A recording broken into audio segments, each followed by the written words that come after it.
चलिए आज हम क्लास 11th का जियोग्राफी 2020 का आंसर की देखेंगे। प्रीवियस ईयर्स 2020 में पूछा गया जो सवाल है उसका आज आंसर देखेंगे। और जितने भी बच्चे हैं सभी इन प्रश्नों को कॉपी में नोट कर लेंगे और ख़ास करके इस चैनल को पीएमसी सेंटर बकचुम्बा को सब्सक्राइब करेंगे। आप लोग से अनुरोध है। चलिए पहला सवाल, किस विद्वान ने भूगोल शब्द का सर्वप्रथम प्रयोग किया? इसका आंसर 3 होगा, इरेटास्थनीज। चलिए नेक्स्ट सवाल हम लोग आएंगे। प्रादेशिक उपागम का प्रवर्तन किस भूगोलवेत्ता द्वारा किया गया? इसका आंसर पहला होगा, कार्ल रिटर के द्वारा किया गया था।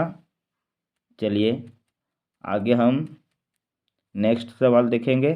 तीसरा, सौरमंडल का सबसे चमकीला ग्रह कौन सा है? चलिए इसका आंसर हम लोग जानते हैं, शुक्र है। अगला सवाल, पृथ्वी की उत्पत्ति के संबंध में निराहिका परिकल्पना सिद्धांत का प्रतिपादन किसने किया? हम लोग जानते हैं लाप्लास जो था इसका सिद्धांत का प्रतिपादन किए थे। 5वां नंबर सवाल देखेंगे, पृथ्वी का औसत घनत्व कितना है? हम लोग जानते हैं 5.5 इसका औसत घनत्व होता है पृथ्वी का। 6ठा सवाल, सबसे तीव्र गति वाली भूकंपीय तरंगे कौन सी है? इसका आंसर होगा पी तरंगे। पी तरंगे जो है क्या भूकंपीय तरंग वाली सबसे तीव्र गति वाली भूकंपीय तरंगे हैं।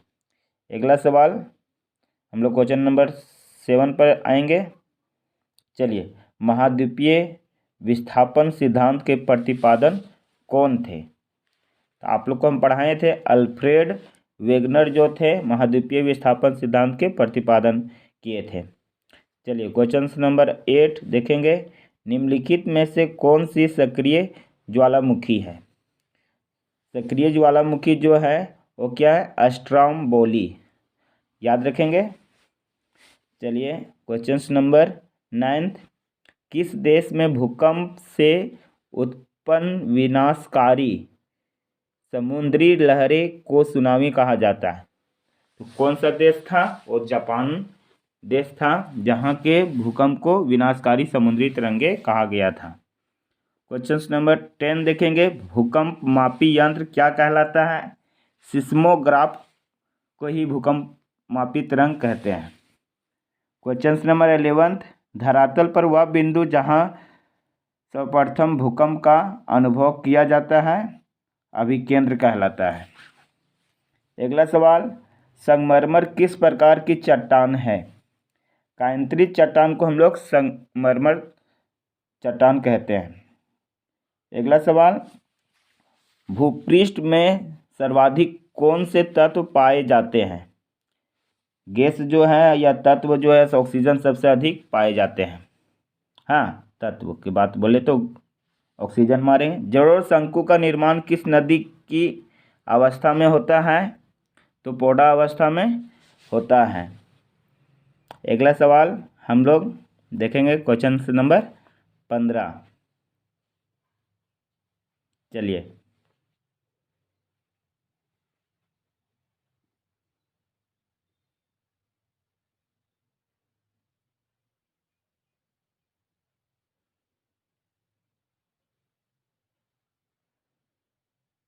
नदियों द्वारा किस मिट्टी का निर्माण होता है? तो नदियों द्वारा जलोढ़ मृदा का निर्माण होता है।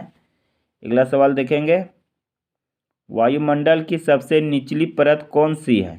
वायुमंडल की सबसे निचली परत क्षोभ मंडल है। क्वेश्चन नंबर 17, वायुमंडल में सर्वाधिक मात्रा में पाई जाने वाली गैस कौन सी है? तो नाइट्रोजन गैस जो है सबसे अधिक मात्रा में पाया जाता है। कौन सा तत्व अगर बोले तो ऑक्सीजन है, याद रखेंगे।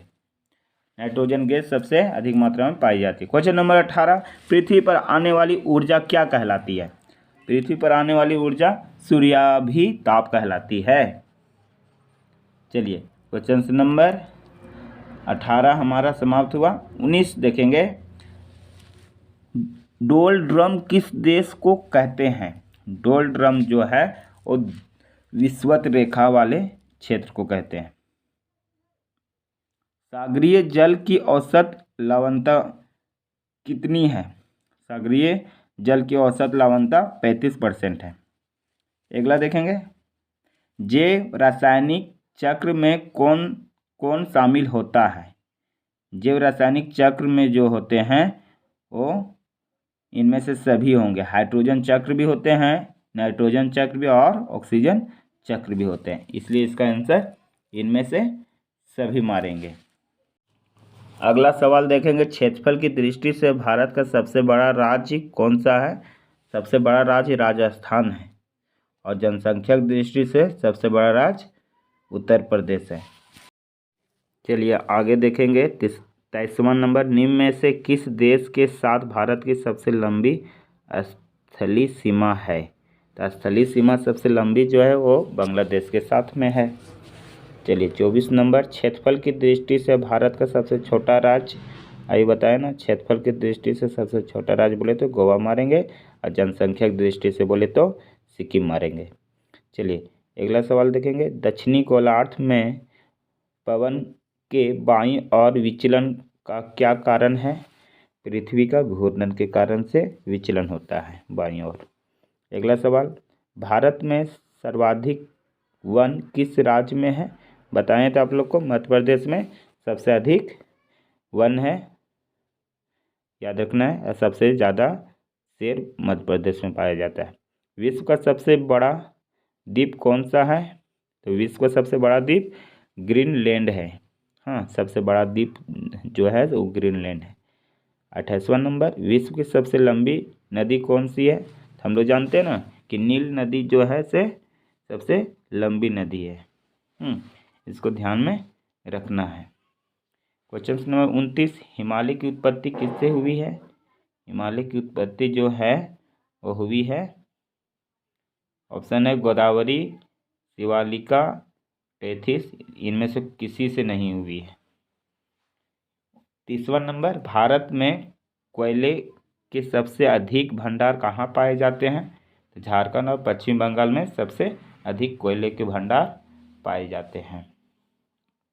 अगला सवाल देखेंगे, भारत का सबसे बड़ा चावल उत्पादक राज्य कौन सा है? तो इस ऑप्शन के अनुसार चावल उत्पादक का सबसे बड़ा राज्य पश्चिम बंगाल है। अगला सवाल देखेंगे, पृथ्वी अपने अक्ष पर किस दिशा में घूमती है? पश्चिम से पूर्व की दिशा में पृथ्वी जो है से क्या करती है? घूमती है। चलिए 33वां नंबर सवाल देखेंगे, भारत के कितने राज्यों से कर्क रेखा होकर गुजरती है? 8 राज्यों से होकर कर्क रेखा क्या करती है? गुजरती है। अगला सवाल देखेंगे, प्रायद्वीपीय का प्रायद्वीप किस महादेश को कहा जाता है? तो एशिया को कहा जाता है, ना कि यूरोप को, एशिया को कहा गया है। मिट्टी की उर्वरता और उत्पादकता को प्रभावित करने वाला प्रमुख कारक कौन सा है? मिट्टी निर्माण की अवधि, मिट्टी का गठन, जैविक तत्व, अजैविक तत्व। तो मिट्टी का गठन जो है इसका करेक्ट आंसर होगा।